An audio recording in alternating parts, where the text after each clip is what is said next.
Kumusta ang relasyon mo sa Diyos? Pag maganda ang nangyayari sa buhay, halos hindi natin siya mapansin, no? Pero di ba, pag hindi na maganda ang nangyayari sa buhay, naalala natin siya. Lalo na kung nagdadalamhati tayo sa mga mabigat na problema. At bagamat hindi tayo faithful sa pagsimba o pagdasal, alam mo, napakabuti niya. Nakikinig siya at handa siyang tumulong sa panahon ng pagdadalamhati.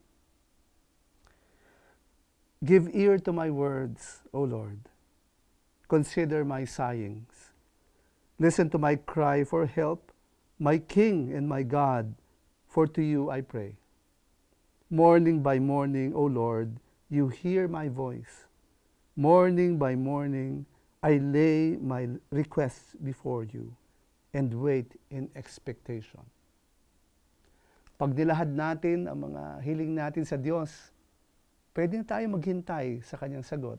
Sabi dito, with expectation. Umaasa at nagtitiwala na may sagot siya sa panalangin natin. Pray tayo. Panginoon, salamat po dahil nakikinig kayo sa aking pagdadalamhati. Wala po akong maasahan kundi ikaw. Narito po ako, umaasa sa inyong sagot. Salamat sa inyong pag-ibig. Ito ang aking dalangin sa pangalan ng Ama at ng Anak at ng Espiritu Santo. Amen.